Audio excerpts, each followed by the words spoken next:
Oke, karena gue harus belajar tentang storytelling dan public speaking, dan gue ada lomba sekitar sebulan lagi, jadi ya udah gue coba bikin sebuah konten catatan biar gue mungkin bisa belajar dari catatan gue sendiri setelah direkam dan dimasukin.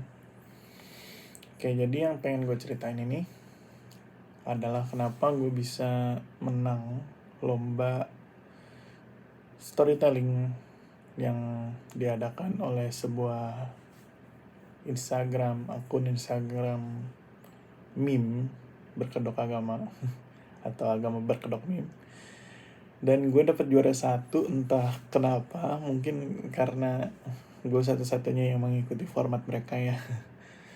Jadi itu adalah lomba Dhammadesana atau lomba ceramah Buddha yang bertopik Dhammadesana Gokil, di mana kita dibebaskan untuk menggunakan segala cara untuk melakukan Dhammadesana atau ceramah. Dan di situ gue kepikiran untuk buat sebuah parodi dari video yang pernah viral yang dibuat oleh sebuah apa ya namanya itu, tim staf sus staf sus dari suatu kementerian yang sempat viral tentang makan siang gratis gitu, makan bergizi gratis, mohon maaf. Dan ya gue coba pikir-pikir gimana gue tulis di otak gue apa aja yang bakal gue omongin di situ, gimana story-nya bisa develop dan lain sebagainya. Dan akhirnya gue udah dapet naskahnya di otak gue nggak nulis apa-apa, cuman poin-poin besarnya udah ada. Jadi dari pertama harus ngomongin apa, tapi pada saat itu gue masih nggak tahu endingnya bakal kayak apa, gue bakal ngomong apa di penutupnya. Sampai akhirnya gue memutuskan untuk ya udahlah gue langsung aja rekam, karena kalau ntar lagi rekam ntar bakal hilang si semangat untuk bikin videonya gitu. Karena gue tahu gue kadang-kadang kalau udah punya suatu semangat untuk melakukan sesuatu, gue pasti akan kehilangan semangat itu dalam beberapa saat, entah itu cuma ya 1-2 hari, kadang seminggu. Gue masih ada beberapa proyek yang pengen gue garap dan semangatnya masih ada, masih punya momentum. Jadi gue harap ini masih ada momentumnya sampai nanti penutupan pendaftarannya. Oke, balik lagi ke Dhammadesana itu. Akhirnya gue memutuskan untuk menceritakan sebuah kisah yang pernah gue bawa sebagai materi stand up comedy, yaitu tentang gue minum teh yang dikasih sabun. Jadi ceritanya itu gue di suatu tempat staycation, nggak staycation juga sih, gue kerja sebagai mentor yang walaupun gak dibayar juga sih. Tapi ya udah, itu mentor di agama lain, bukan agama Buddha. Dan di situ pada malam hari masih pada jadwal mentoring, dan gue disuguhkan sebuah teh. Dan teh ini punya wangi yang unik ya, karena dia bilang ini adalah teh gula merah dan wanginya lebih ke citrus. Kayaknya enak ya, gula merah, citrus sama teh digabung gitu ya. Oke, gue minum 1 seruput, 2 seruput, gak kerasa apa-apa. Dan ketika sudah tinggal gulanya, udah tinggal dikit banget, gue tenggak semuanya. Apa yang terjadi? Tenggorokan gue kebakar, lidah gue kebakar, dan suara gue serak. Dan akhirnya gue coba ngomong ke teman gue yang ngasih itu, dan dia bilang, oh ini gula merah. Tapi ya gue tau lah, gue minum sabun gitu kan kerasa ya. Bodohnya gue juga sih, itu tinggal segitu dan rasanya udah lumayan aneh, tetap gue tenggak semua. Aneh sih. Akhirnya gue ngelapor ke teman gue sama gue balik ke dapur sementara, karena di situ kayaknya nggak ada dapur deh, ada juga jauh gitu. Jadi dia pakai aula sebelah sebagai dapur. Dan akhirnya ketahuan lah bahwa sebenarnya bukan gula merah yang dia kasih. Ternyata adalah sabun di botol yang berlabel gula merah rendah gula, rendah kalori. Kalau nggak salah itu tulisannya. Dan itu akhirnya membuat gue ketawa-ketawa aja sama teman gue. Dan ada satu orang lagi yang memang ngasih tahu, oh itu gula tuh, ambil aja. Nah, ini salah satu pelakunya istilahnya. Terus diundang juga si ketua dari mentoring ini, yang sebenarnya pelaku utamanya, karena dia yang masukin sabun ke botol gula merahnya dengan dalih ini lupa dicabut stikernya. Dan dia bawa, dan masalah uniknya adalah itu botol ada di tengah-tengah makanan, di tengah susu, di tengah teh, tengah kopi, di tengah piring-piring, gelas-gelas gitu. Siapa yang nggak nyangka itu sabun kan? Pasti orang bilang, oh ini pasti gula merah gitu kan. Dan akhirnya apa yang terjadi selanjutnya, ya kita ketawa-ketawa aja, ngetawain kenapa gue bisa kepikiran minum sabun ini.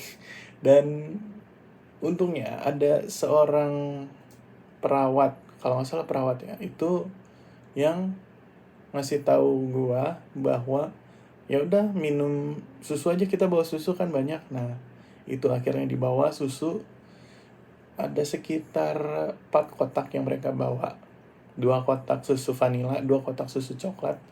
Gue minum 2 karton susu vanila karena ya ngapain juga minum susu coklat buat nyembuhin ya. Ya udah vanila lebih netral lah rasanya. Ya udah akhirnya gue minum susu vanila itu 1 botol awalnya, 1 karton 1 liter.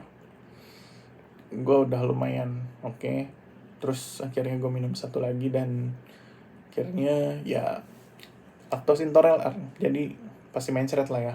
Akhirnya gue mencret sekitar 2 kali, dan semua baunya itu wangi citrus ya.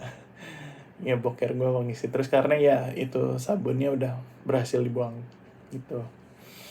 Dan itu kalau gue lanjutin sedikit itu ceritanya, di malam itu tuh kita harus jemput temen karena kita ada di lokasi staycation yang jauh dari mana-mana. Jadi harus naik mobil turun jemput ke tempat travel teman gue.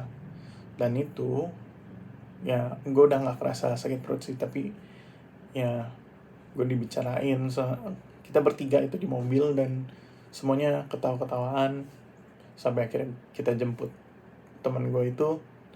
Tetap ketawa-ketawaan sampai besok paginya masih ketawa-ketawaan ya. Intinya adalah gue, kalau di agama Buddha ada namanya UPK, yaitu keseimbangan batin.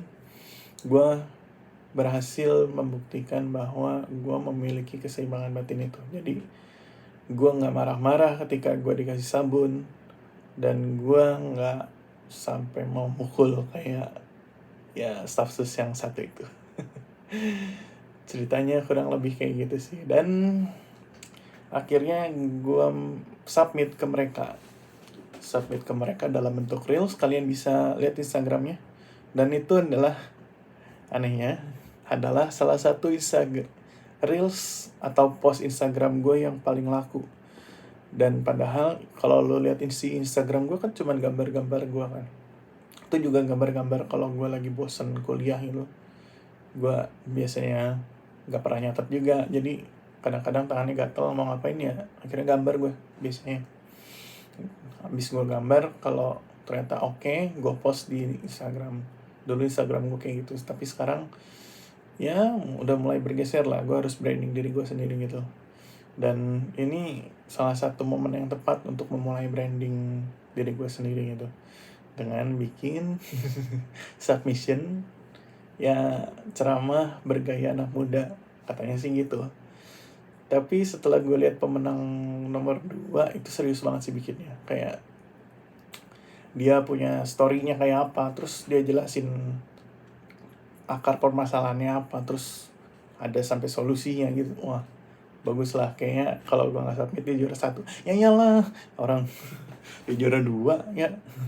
Terus juara 3-nya itu dia pakai anomali Italian. Yang kalian tahu ya, gue lupa namanya, yang apa, hiu tapi pakai ada kakinya itu. Nah dia pakai itu lucu ya. Lu cek aja Instagramnya di Sadumim, itu di post kapan ya, tanggal 8 atau pas Waisak, karena ini adalah lomba menjelang Waisak. Jadi memang udah dari dulu sih, setiap ada lomba Waisak gue selalu ikut lomba daban di sana. Dan kali ini kenapa gue bikin konten ini adalah karena gue pengen belajar lagi daman di sana. Bukan daman di sana sih, sebenarnya mereka cuma nulis ini lomba public speaking bahasa Indonesia. Sebenarnya gue pengen ikut bahasa Inggris, cuma gak ada dari teman-teman gue dari perwakilan region gue yang mau untuk ikut di lomba public speaking bahasa Indonesia. Jadi daripada gue bahasa Inggris juga melantur ya, ya udah gue akhirnya ambil yang bahasa Indonesia. Dan mereka ada public speaking juga, ada stand up comedy juga. Gue nggak tahu cara daftarnya, tapi kayak gue pengen ikut gitu ya, iseng-iseng aja sih. Kayak gue selama ini nggak pernah serius banget kalau stand up comedy gitu. Paling nulis bahan, nulis materi cuman kayak poin-poinnya. Yang terakhir bahkan yang tadi tuh gue ceritain itu kayak cuma persiapan 20 menitan gitu. Kayak ada sebuah acara, terus gue disuruh satu kelompok disuruh tampil, tapi gue satu kelompok udah setuju nih mau tampil apa, cuman anggotanya agak sibuk gitu, jadi dengan hal-hal masing-masing mereka. Jadi gue menyiapkan backup stand up comedy dengan cerita yang tadi. Jadi ketika yang ternyata benar ada masalah teknis di mana laptop gue tidak bisa nyambung ke proyektor, akhirnya gue melakukan stand up comedy tentang cerita yang tadi itu. Pecah enggak ya? Gue lihat sih cuma dari yang ada di sana sekitar 20-30 orang, yang mendengarkan hanya sekitar 11-an orang, dan yang ketawa, yang lepas banget ketawanya cuman 2 orang. Gue lihat perkembangan lah daripada yang sebelumnya itu ada Karbit. Jadi gue ya sama acaranya mirip-mirip kayak gitu, terus gue disuruh, ya udah gue memutuskan pengen stand up comedy, mau coba gitu ya, pengalaman baru. Dan ya untungnya ada teman gue yang gampang ketawa gitu, jadi suruh duduk di depan terus suruh ketawa biar satu penonton itu semuanya ketawa, padahal ya punchline-nya nggak kena gitu. Ya itulah pengalaman pertama gue stand up comedy dan penjelasan gue tentang cara gue mendapatkan kenapa sih sampai ke yang itu, sampai gue tabok loh itu sampai komen-komen di Instagramnya juga seru banget, rame banget. Sampai bahkan ya, uniknya adalah salah satu keluarga gue sampai mau menseriuskan masalah ini ke kantor polisi. Tapi ya gue jelasin lagi sekali lagi, ini tuh kejadiannya udah berlangsung sekitar 4 bulan 5 bulan yang lalu. Sedangkan entah kenapa ini ada cerita yang pengen gue ceritain juga mungkin di konten selanjutnya ya, karena udah lumayan ini. Itu gue sakit, dan sakitnya itu kayak sakit perut luar biasa, mencret setiap 30 menit. Dan di hari pertama tuh gue mual banget, terus gue pusing, gue sampai meriang gitulah, pokoknya aneh lah gejalanya. Kayak gue dulu pernah gejala kayak gini waktu entah itu tipes entah disentri, kayaknya yang gue rasa sih disentri, tapi ya gue nggak tahu, kayaknya tipes juga. Cuma ya mungkin ini gejala tipes juga yang kemarin, tapi gue nggak tahu. Gue bakal ceritain di konten selanjutnya karena ini bisa bikin satu konten sendiri karena ceritanya unik. Oke, kalau gue udah ceritain semua poin yang pengen gue ceritain konten ini, dan mungkin salah satu lagi yang pengen gue ceritain adalah tentang gue pengen nyalain YouTube ini lagi karena gue pengen latihan public speaking gitu.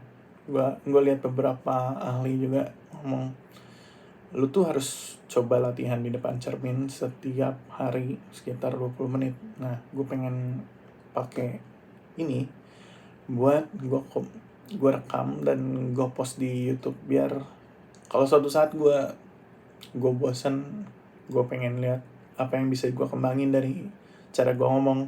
Itu gampang banget kan, tinggal lihat rekamannya di YouTube. Dan mungkin kalau ada komen-komen bisa juga ngecek juga apa sih yang kurang dari cara gue ngomong kayak gini. Ya udah, itu aja konten kali ini, semoga bermanfaat. Sampai ketemu di konten selanjutnya. Ini outro-nya siapa ya, kok gue ngopi-ngopi doang. Ya udah, bye.